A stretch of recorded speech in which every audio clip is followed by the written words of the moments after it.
Welcome to the Corpus podcast, where we share what the Lord is doing in our hearts in the hopes that it will encourage you to grow in Him and make the most of your Christmas break.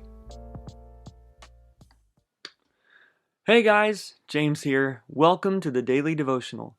Today we're talking about rest. Looking forward to vacation, there's one thing we all want to do: rest. We want to get away from having to think about papers, exams, and homework and let our brains rest. This isn't a bad sentiment. However, what does rest really look like? Some of the things we consider to be work might not really be work if we look from a different perspective.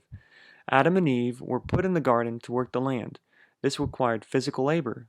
Other things require physical labor that are also fun, like playing sports, preparing lunch in a vacation home, sorting your candy in the morning after Halloween night. These all take effort and work, but they're fun, refreshing, and exciting. The first record of back-breaking, wearisome work was after Adam sinned. God said that we would work the earth by the sweat of our brow.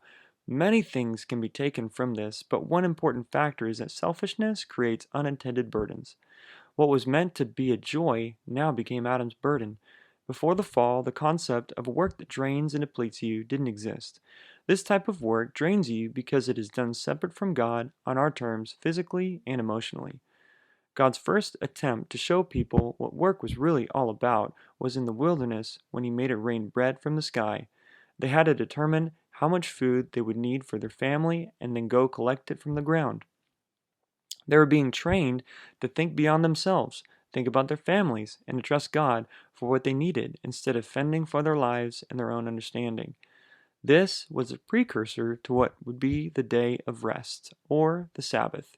It was a day that took much preparation, preparing your food and getting all work done so on that day you would only be thinking about God's provision and loving on those near you. It was the day to train our perspective back to God's way of thinking. Our lives are an opportunity to love and serve those around us and find our everything in God. Jesus is the embodiment of the Sabbath. Real rest is not found in avoiding chores and tasks that we don't like. It is found in a renewed perspective that can influence our lifestyle and bring a constant joy to relieve the burdens we carry in any circumstance. If you want to study more about the Sabbath and rest, I encourage you to look up David Pawson, Degreasing the Church, and the Bible Project. They have a podcast on Sabbath. Now, for your challenge. If you're born again and you know you're going to have more time on your hands this break, I challenge you to set aside some time to read the Bible, the Gospels specifically, and trust that God can take the love that you see in the life of Jesus and make it your response. This is how we rest so that we can work with a joyful heart. Thanks for tuning in, and see you next time.